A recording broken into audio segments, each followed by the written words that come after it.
tarde para você aí que acompanha o meu trabalho e que hoje eu convido para essa aula aberta sobre educação inclusiva, falar um pouquinho sobre o conceito de educação inclusiva.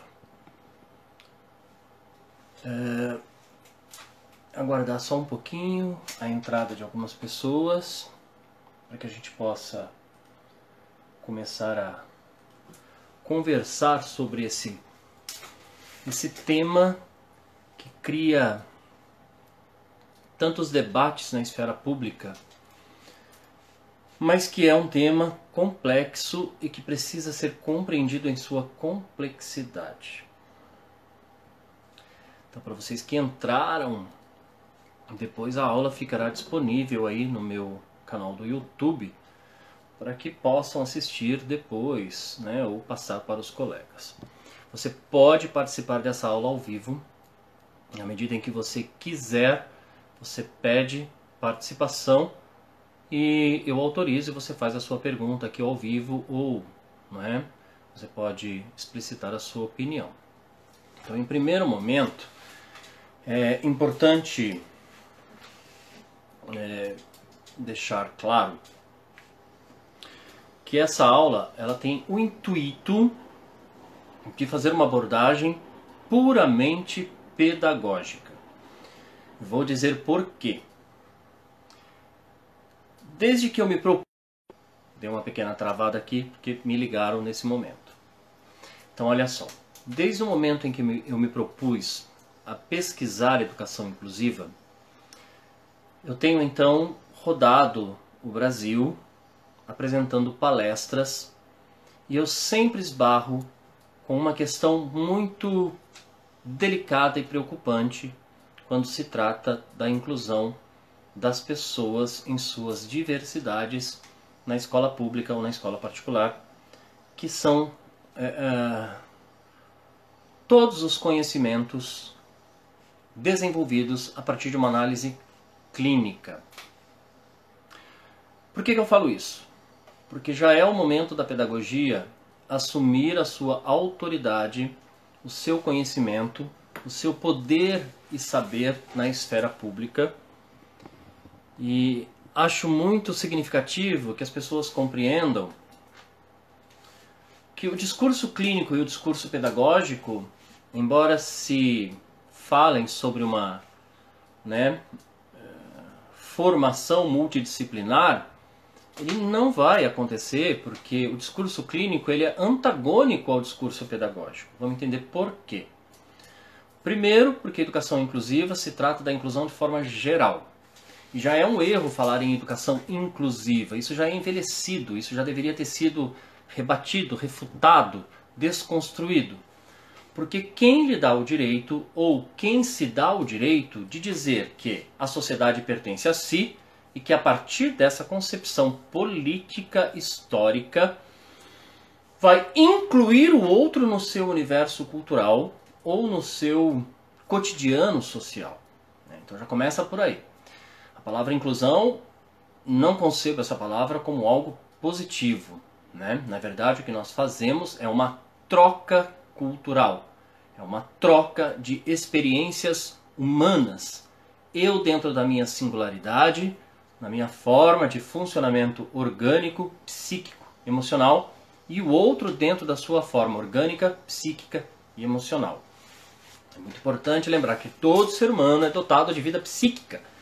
Então esse ser humano tem subjetividade ou subjetividades. E o risco de se pensar numa educação inclusiva é categorizar as pessoas como se elas fossem objetos a serem observadas. Em que sentido?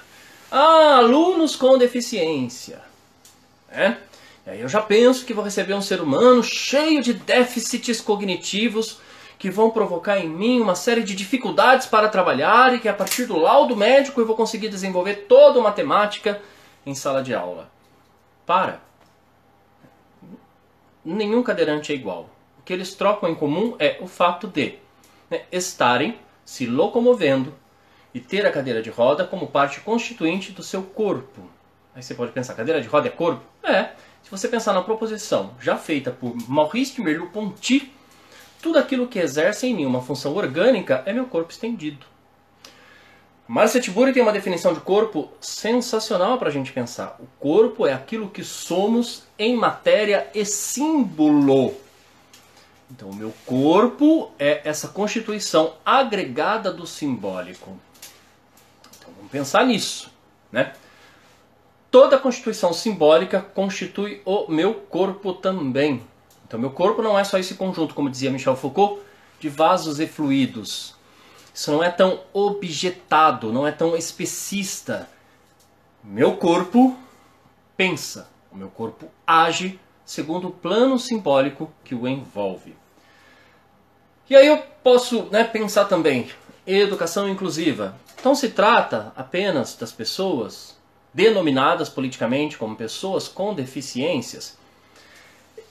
Primeiro que eu quero questionar uma outra questão, né? Pegue um atleta que participa de uma Paralimpíada. Por que eu não usei o termo atleta paralímpico? Porque os próprios atletas que participam das Paralimpíadas, dos Jogos Olímpicos, eles não se declaram para atletas. Eles não são atletas paralelos ou atletas com deficiências. Eles são atletas que desenvolvem habilidades esportivas e que, se você não for um esportista e estiver competindo com eles, provavelmente você vai perder, porque a habilidade esportiva deles é muito superior à minha, à sua, à nossa.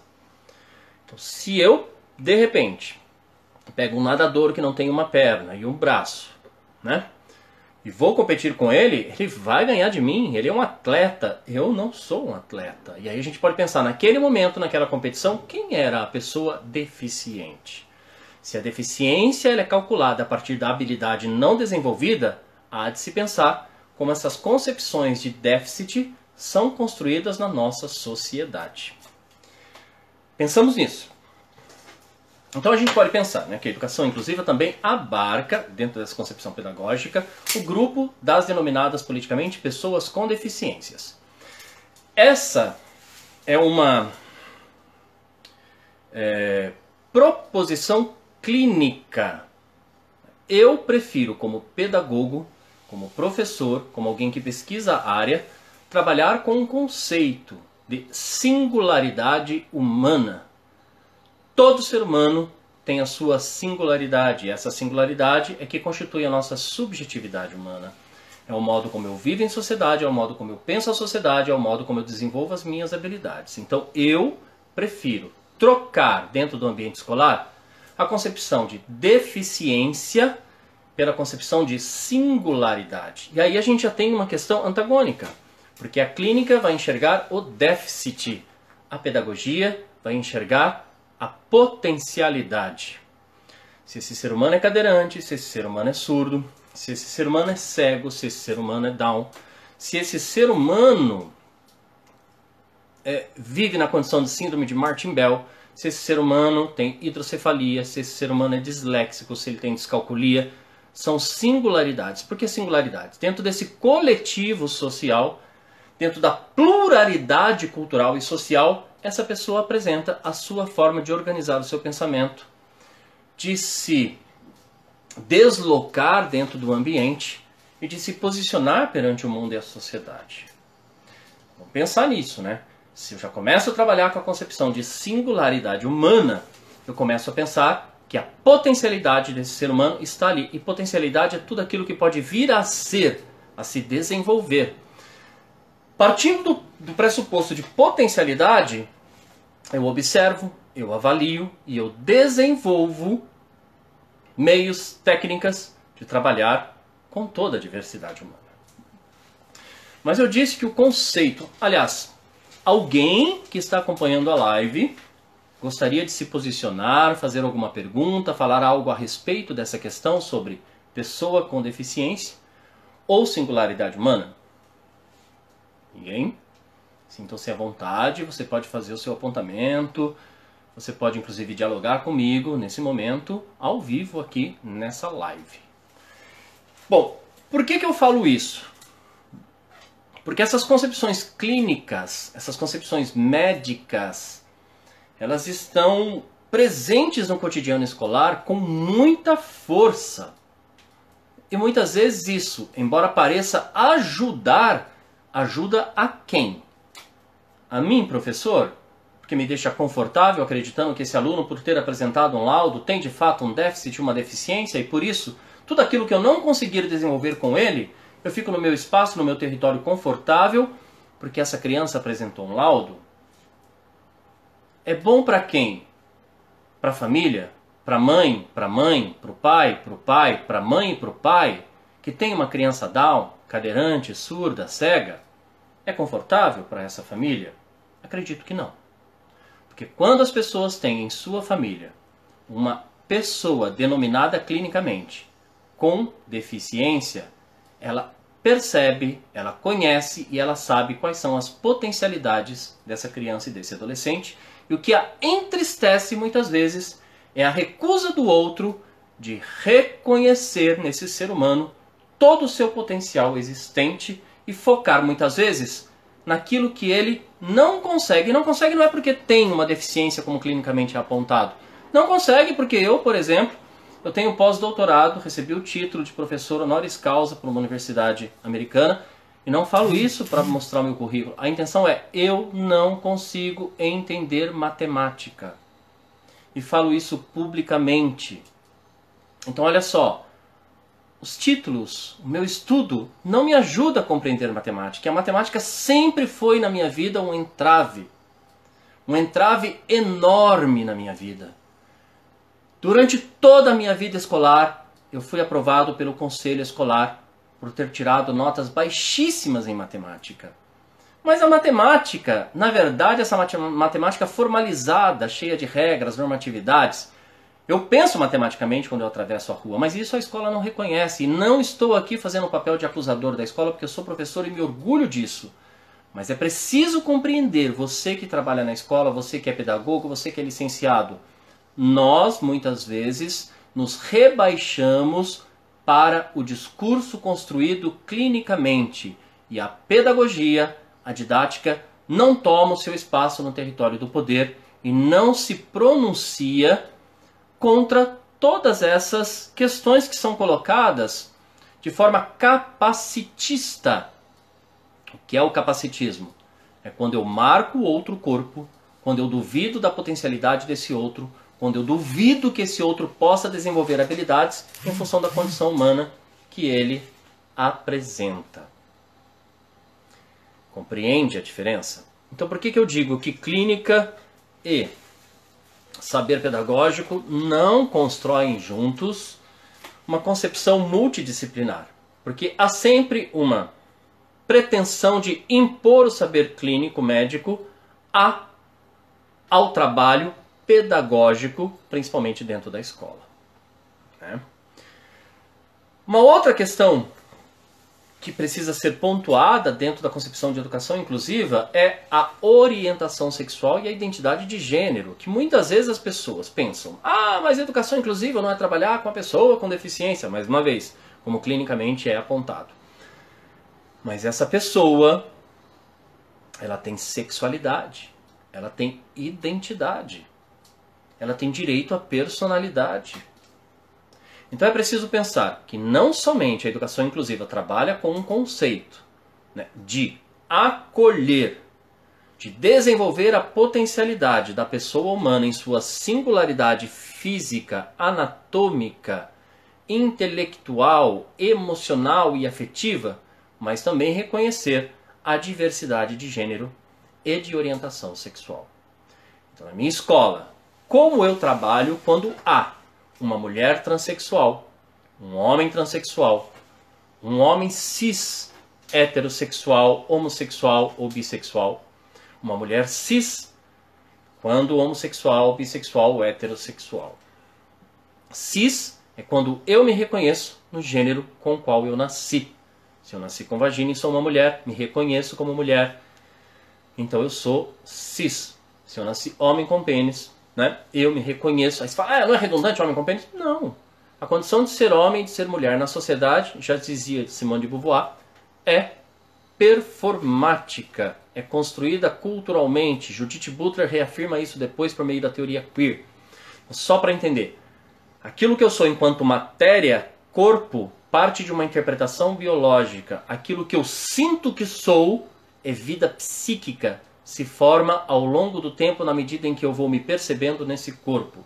Então aí nós temos uma outra questão que muitas vezes as escolas se dizem inclusivas, mas não são. Por quê? Quando se trata do cadeirante, do surdo, do cego, existe a confusão mental de que a escola faz uma caridade porque recebeu uma criança. Aliás, um ponto importante. Primeiro eu preparo o espaço escolar para depois receber. Eu não recebo para depois preparar. E não se trata de adaptação ou de adequação a necessidades especiais. Se trata de necessidades humanas e de direito a tudo aquilo que é essencial para a manutenção, o prazer e a vida humana. Simone, quer participar aqui em vídeo, fazer pergunta, apontamento? Eu adoraria a sua participação. O que você acha disso? Acena aí com a mão se você quiser. Você fez uma pergunta aí por meio do seu teclado, mas acho que seria fundamental o seu depoimento nesse momento e também falar, né, um pouco do que você pensa sobre isso. O que você acha? Andreu Lombardo pergunta, quer participar aqui ao vivo? É só acenar com a mão que a gente te coloca na conversa. Bom, eu vou continuando, e aí se vocês quiserem participar é só sinalizar que eu coloco vocês aqui nesse diálogo. Bom, então pensar, né? Também quando eu penso nessa questão da orientação sexual e na identidade de gênero, é importante eu pensar que isso abrange toda a diversidade humana também. Né? Então pensar nessa questão da sexualidade, e sexualidade não é coito. Né? Quando a gente reduz isso, a sexualidade, apenas ao toque, ao contato, à relação, isso é minimizar muito, né, o conceito de sexualidade. Sexualidade é libido. Libido é a busca pelo prazer. E o prazer se dá em tudo aquilo que buscamos em nível de conquista para uma satisfação pessoal. Então pensar que a sexualidade está presente em todos os momentos da nossa vida. Até quando eu bebo um copo d'água, eu estou satisfazendo a minha sexualidade, a minha orientação psíquica. Estou satisfazendo um prazer, uma necessidade humana.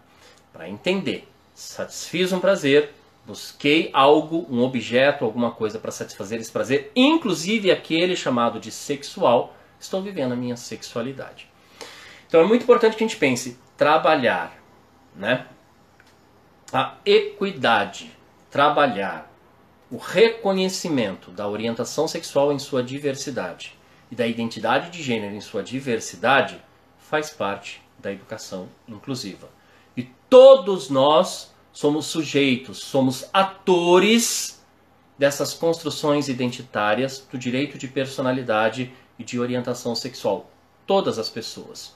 E aí eu faço um adendo, principalmente as pessoas que são denominadas Down, que no passado eram chamadas síndrome de Down e etc, etc. Né? Essas pessoas também têm sexualidade. E algumas pessoas dizem, é verdade, professor, mas sexualidade aflorada. Todos nós temos sexualidade aflorada.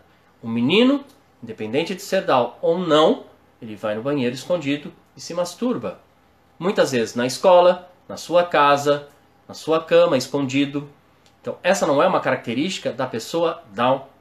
Isso é um mito, uma ilusão que precisa ser desconstruída. Porque senão a gente começa a conceber o outro segundo aquilo que nós pensamos que é verdade. Por exemplo, uma vez eu entrei numa sala de aula e havia lá na lousa 10 características do comportamento Down. Aquilo me feriu o coração de tal maneira porque eu pensei, como assim? Né? A população Down é tão considerável, ela é tão grande também. E a subjetividade? Como é que eu encaixo as pessoas num determinado comportamento e digo que elas são assim? Eu formato a vida humana a partir de uma característica dada por uma interpretação biológica. Não, não é assim. Cada pessoa, sendo ela, vivendo ela na condição Down, tem suas características, sua personalidade, sua subjetividade, sua forma de ser. Essas questões são significativas para serem pensadas. O surdo é assim. Não, o surdo não é assim.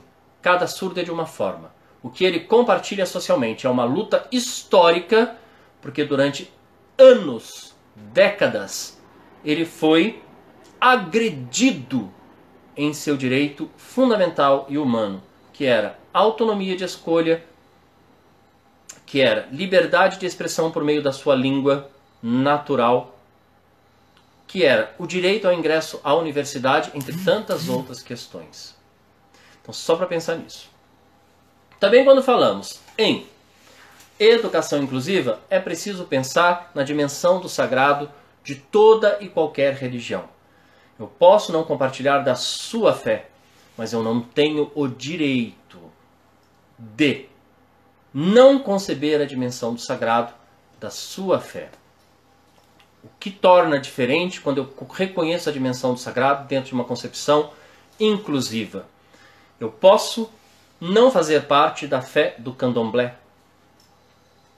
Eu posso ser evangélico, católico, candomblecista, umbandista, espírita, tambor de mina, budista, shintoísta. Eu posso ser Krishna. Eu posso ser ateu. Mas na medida em que eu converso com você, ao invés de impor a minha fé e a dimensão do sagrado daquilo que eu acredito, eu lhe digo, segundo a minha fé, é sagrado isso. É sagrado isso. Eu converso com essa espiritualidade superior a partir de determinada oração. Eu converso com as minhas divindades de joelho, dançando, pulando, gritando, cantando. E você, como faz? E o outro lhe responde, na minha religião. E religião é religare, se ligar novamente ao mundo espiritual, porque às vezes o ser humano se desliga desse universo, não percebe que esse mundo está dentro dele e é a partir desse interior que ele vai se conectar com esse universo exterior, reconhecido historicamente como espiritualidade. O fluxo da história é espírito. O que move a nossa história, a nossa inteligência, a nossa tecnologia é o espírito. Para pensar nisso. Entretanto, se a conversa, se o diálogo dentro da escola não parte a partir do reconhecimento da dimensão do sagrado, daquilo que o outro acredita, não há espaço para educação inclusiva. Porque dentro de cada um de nós existe uma fé que nasce de uma escolha a partir das nossas vivências, das nossas experiências com o universo, com o mundo espiritual, com o outro, com aquilo que eu acredito e trago para mim como um instrumento de fé. Então, uma outra questão, uma outra dimensão da educação inclusiva. Entender que o comportamento desse ser humano também vai sofrer variações a partir da sua fé. Então aí eu tenho, uma questão que eu acho fundamental. Pensar na potencialidade humana a partir da condição apresentada, seja ela fisiológica, anatômica, emocional e psíquica. Potencialidade. Segundo, pensar na orientação sexual, na identidade de gênero e no direito à personalidade de todo e qualquer ser humano. E a fé, ou a ausência dela, que alimenta, que motiva, e motivação é a força propulsora da conduta, as escolhas desse ser humano dentro do espaço escolar ou fora dele. Então, pensando, mais uma vez, que quando se fala em educação inclusiva, esse conceito tem que ser entendido de forma extremamente ampla, e é por isso que eu chamo a atenção para a questão clínica. A clínica, ela enxerga o organismo, causa e efeito, sintoma, o que provoca esse sintoma, e eu vou agir apenas no organismo. A pedagogia trabalha com a subjetividade, o que você é enquanto ser humano. E o ser humano é constituído, como disse Tiburi, por matéria e símbolo.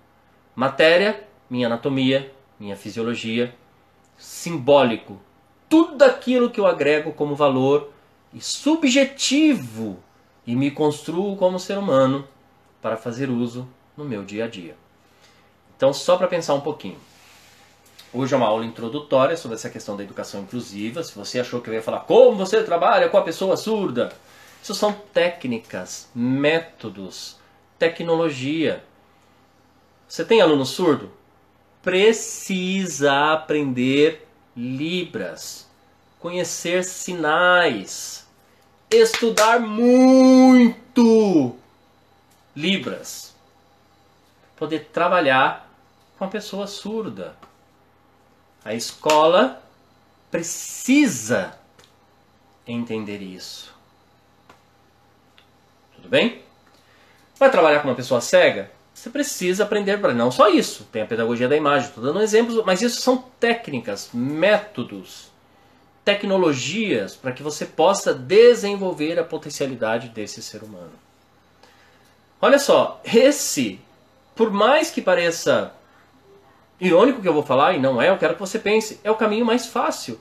Aprender a técnica necessária para você desenvolver a potencialidade do outro é o caminho mais fácil.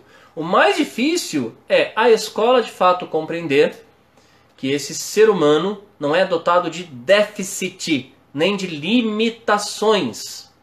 Mesmo porque existe um conceito muito atual, né, discutido academicamente, teoricamente, eu tenho levado isso para as palestras, que é o conceito de deficiência bioecológica.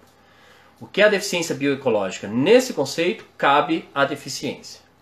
É quando eu observo o ambiente, o entorno da pessoa e percebo tudo que ele provoca em nível de acesso, de imobilidade e de limitação para aquele corpo. O que eu estou dizendo? Por exemplo, se eu convido um cadeirante para dar uma palestra na minha escola, eu tenho rampa de acesso, eu tenho elevador. Se houver escada rolante, essa escada suporta a roda de uma cadeira de rodas para que ele tenha, né, livre acesso aos andares superiores.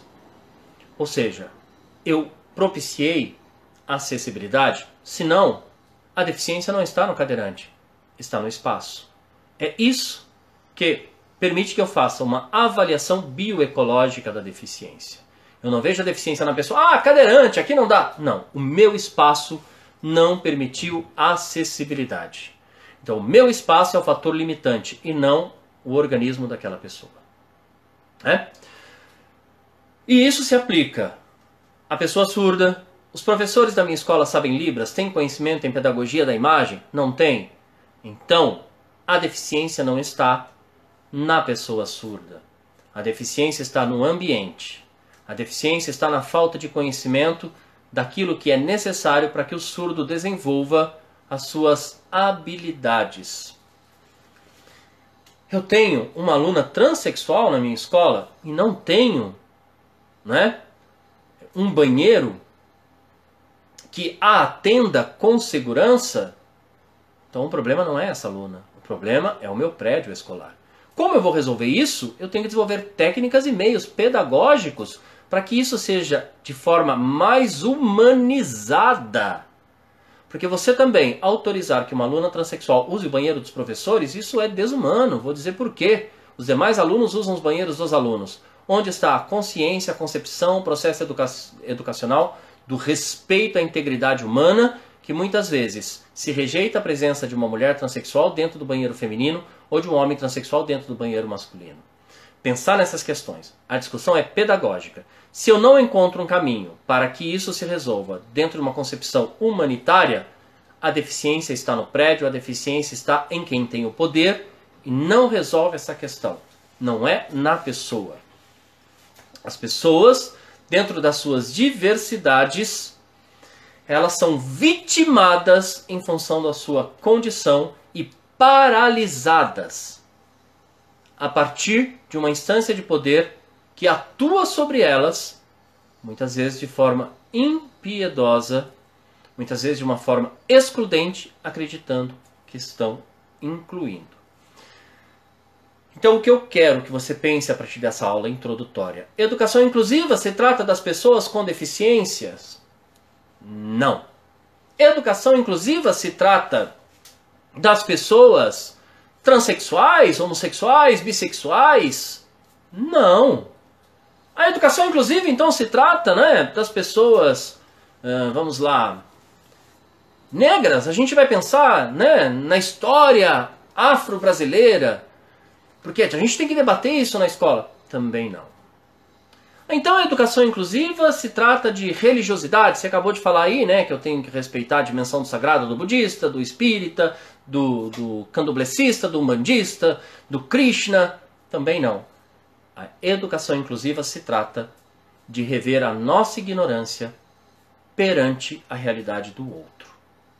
Se pedagogicamente nós pudermos sentar e discutir a nossa ignorância, as nossas limitações em nível de avaliação e conhecimento em relação a um possível desenvolvimento que parte de trabalhar com a potencialidade do outro a partir do que ele é, aí nós podemos pensar em uma sociedade solidária, não é nem inclusiva, é solidária.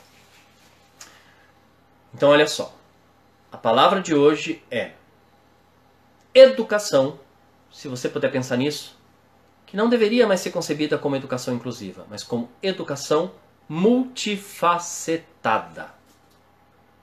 Partindo do pressuposto de educação multifacetada, nós pensamos em todas as possibilidades que se apresentam na condição humana e, a partir delas, pensamos em avaliar as potencialidades. É isso. Agradeço a você que acompanhou essa aula inaugural falando sobre educação inclusiva e seu conceito amplo. Até um próximo encontro. Eu agradeço muitíssimo a sua presença. Um beijo no seu coração e sintam-se abraçados.